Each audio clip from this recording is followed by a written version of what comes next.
Hi guys, எல்லோரும் எப்படி இருக்கீங்க? உங்களோட நோம்புலாம் எப்படி போகுது?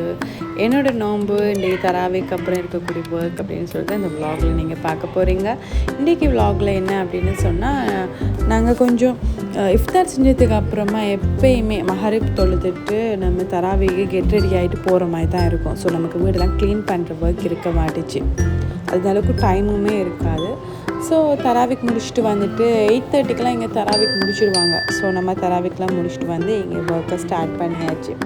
எப்போவுமே இஃப்தாருக்கு சாப்பிட்டு இதான் டின்னருக்கெலாம் எதுவுமே சாப்பிட மாட்டோம்.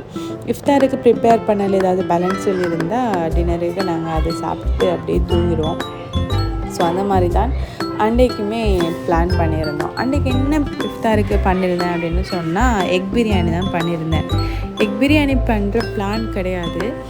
சஹருக்கு எப்போவுமே நான் அஷர் தொழினா போலே இஃப்தாரெலாம் சஹருக்கு எல்லாத்துக்குமே சேர்த்து குக் பண்ண ஸ்டார்ட் பண்ணிடுவேன்.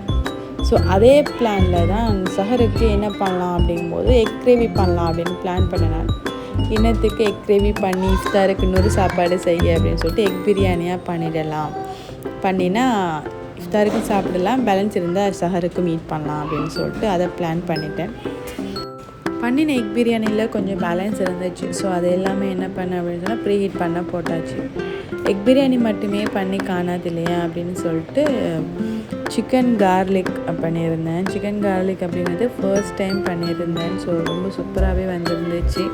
நம்ம ரெஸ்டாரண்ட்லாம் ஈட் பண்ணுவோம்ல, சைனீஸ் ரெஸ்டாரண்ட்டில் அந்த மாதிரி ஃப்ளேவரில் என் கலருமே செம்மையாக இருந்துச்சு.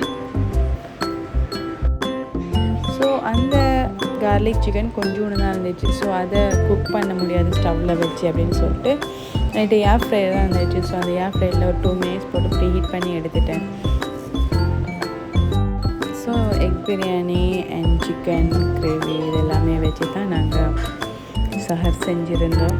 அதுக்கப்புறமா ஃபுல்லாக க்ளீனிங் ஒர்க்லாம் முடிச்சுட்டு போயிட்டு தூங்க கிளம்பியாச்சு. ஸோ அவ்வளோதான் டே விலாக். ஸோ நெக்ஸ்ட் வீடியோவில் பார்க்கலாம். பாய்.